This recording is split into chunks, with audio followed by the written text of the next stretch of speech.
ফুটপাতে রাজ্য সরকারের অস্থায়ী আলুর দোকান আর সেই দোকানে বিডিও, জয়েন্ট বিডিও সহ ব্লক প্রশাসনের একাধিক আধিকারিক দিনভর নিলেন দোকানদারের ভূমিকা।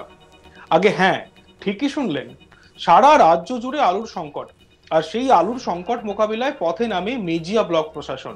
বাজারে উধাও আলু, আর যে কটি দোকানে সামান্য পরিমাণ আলুর মজুদ রয়েছে সেই আলুতে হাত দিলেই যেন ছ্যাঁকা লাগছে। বাজার দর 35 থেকে 40 টাকা প্রতি কেজি, অথচ সরকারিভাবে সেই আলু মিলল 28 টাকা প্রতি কেজি দরে। আলুর দাম কম দেখে পথ চলতি সাধারণ মানুষের হুড়োহুড়ি। স্বনির্ভর মহিলাদের সহযোগিতায় প্রতিটি মানুষের হাতে তুলে দেওয়া হলো 5 কেজি করে আলু। যদিও সরকারিভাবে এই আলু বিক্রি দেখে খোলা বাজারে এক ধাক্কায় নেমে পড়লো আলুর দাম। বৃহস্পতিবার 25শে জুলাই যে আলু বিক্রি হয়েছে 25 জুলাই পর্যন্ত 35 থেকে 40 টাকা দরে, সেই আলু আজ মেজিয়ার খোলা বাজারে 30 টাকায় বিক্রি হচ্ছে। ব্লক প্রশাসনের হুঁশিয়ারি, আলু মজুদ রেখে কৃত্রিমভাবে আলুর দাম বাড়ালে কড়া পদক্ষেপ করবে সরকার। আমরা শুনবো মেজিয়ার বিডিও শেখ আব্দুল্লাহ কি বলছেন। পশ্চিমবঙ্গ সরকারের নির্দেশক্রমে এবং আমাদের বাঁকুড়া জেলা প্রশাসনের নির্দেশে আমরা মেজিয়া ব্লক প্রশাসন এবং মেজিয়া সাথী সংঘের উদ্যোগে আমরা স্বল্প মূল্যে আজকের ডেটে আমরা 28 টাকা করে আলু বিক্রি করছি। কারণ আমরা বিগত কয়েকদিন আপনারা দেখেছেন যে কিছু অসাধু ইলিগাল হোল্ডার্স এবং কিছু ইলিগাল ডিসঅনেস্ট সেলার যারা আছেন এবং কোল্ড স্টোরেজ মালিক, তারা কিন্তু একটা অসৎ চক্র তৈরি করে একটা আর্টিফিশিয়াল ক্রাইসিস মার্কেটে তৈরি করেছে। পটেটোর সাপ্লাই যাতে ঠিকঠাক না হয় এবং একটা যাতে করে দামটা বাড়ানো যায়, ঠিক আছে। কিন্তু আমরা জানি যে আমাদের পশ্চিমবঙ্গে যে ক্লাইমেটিক কন্ডিশন আছে, এডোমিক কন্ডিশন আছে বা সয়েল কন্ডিশন আছে, সেখানে কিন্তু যথেষ্ট পরিমাণ পটেটো প্রোডাকশন হয়। এখানে কিন্তু কোনো মতেই আলুর প্রোডাকশনের ঘাটতি নেই এবং এখানে কিন্তু দাম এত বেশি হওয়ার কথা নয়।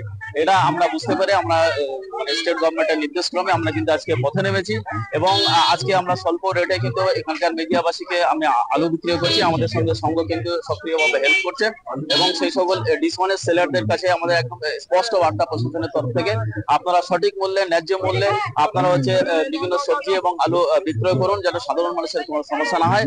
আদারওয়াইজ আমরা কিন্তু আইন অনুযায়ী আপনাদের ভিতরে ব্যবস্থা নিতে বাধ্য থাকবো।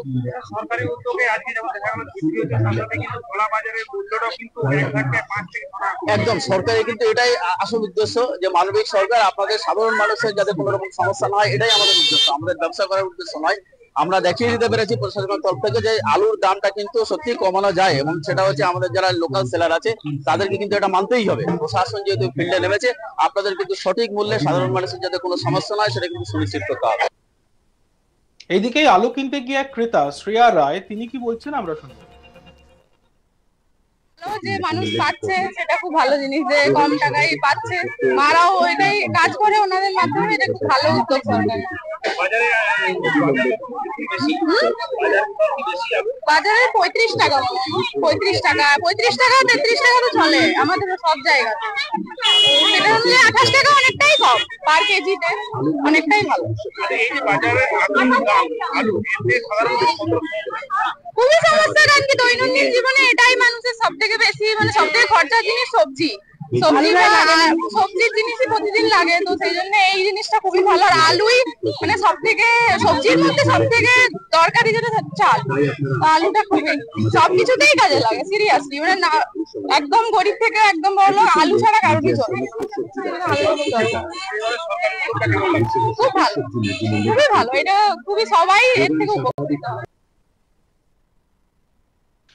এই বিষয় নিয়ে আমাদের প্রতিনিধি নির্ভীক চৌধুরী কি রিপোর্ট তুলে দিয়েছে, আমরা দেখব। পশ্চিমবাংলাবাসীর কাছে যাতে আলুর সরবরাহ ঠিকঠাক থাকে, যাতে ঘাটতি না দেখা যায়, এই কারণে ভিন রাজ্যে আলু পরিবহনে একটা নিষেধাজ্ঞা জারি করেছিলেন খোদ রাজ্যের মুখ্যমন্ত্রী মমতা বন্দ্যোপাধ্যায়। মমতা বন্দ্যোপাধ্যায়ের এই ঘোষণার পর রীতিমতন মাঠে নেমে পড়েছিল বিভিন্ন আলু ব্যবসায়ী সমিতিগুলি। তাদের যারা বক্তব্য যে তাদের এখানে উৎপাদিত আলু ভিন রাজ্যে পরিবহন করে বা ভিন রাজ্যে বিক্রি করে একটা মুনাফা মেলে, তাতে তাদের ব্যবসায় একটা লাভ হয়। কিন্তু মুখ্যমন্ত্রীর এই ঘোষণা যদি কার্যকরী হয়, তাহলে কিন্তু তাদের ব্যবসা রীতিমতন মুখ থুবড়ে পড়বে এবং হতাশাগ্রস্ত হবে কৃষকেরা।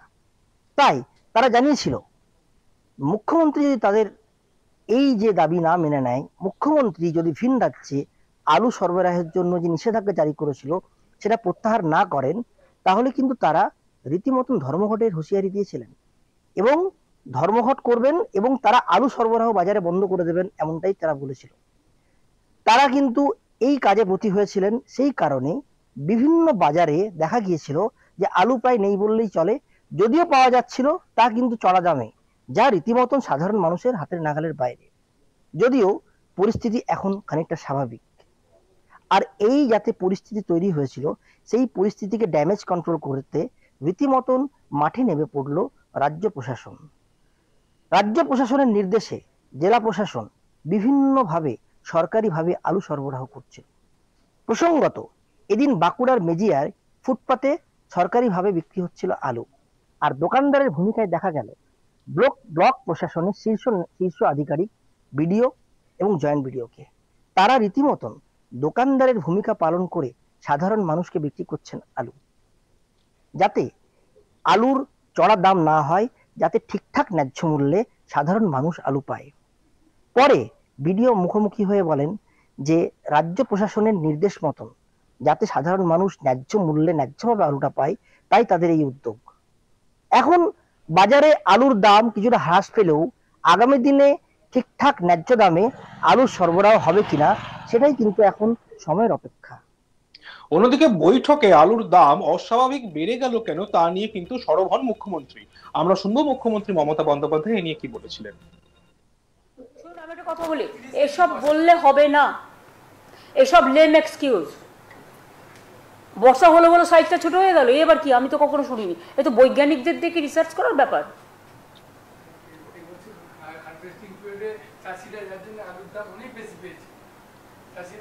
চাষিরা দাম পাক, চাষির আলু আমি কিনি, আমি সে সুযোগ দেব। চাষিদের কোনো ক্ষতি হোক, এটা আমরা কখন, এই জন্যই তো 3,000 3,500 কোটি টাকা খরচ করেছি। আপনাকে বুঝতে হবে, মুনাফা করারও তো একটা লিমিট থাকবে। এমনকি এমন সবজি কখনো পুলিশ আটকায় না, সবজি মাছ তার গাড়ি ছেড়ে দেয়। এমনকি আগে রাস্তায় রাস্তায় যে সবজি গাড়িগুলোতে ট্যাক্স নেওয়া হতো সেগুলো বন্ধ করে দেওয়া হয়েছে। এত কিছু স্টেপ নেওয়ার পরেও আপনারা যদি পথ না দেখায়, পথটা কে দেখাবে? হোর্ডিং করছে কারা, খোঁজ রাখুন। এটা এসটিএফ, সিআইডি, ইডি মানে এনফোর্সমেন্ট ব্রাঞ্চ, আইবি এটার উপরে নজরদারি করবে। এই সুযোগে কেউ কিন্তু টাকা নেবে না কারো কাছ থেকে, এটা আমি অ্যালার্ট করে দিলাম ডিএমএসপিদের। মনে রাখবেন, আমরা কাজটা করছি মানুষের জন্য। আমি যদি কোথাও দেখতে থাকুন আজ তাক বাংলা, সাবস্ক্রাইব করতে ভুলবেন না।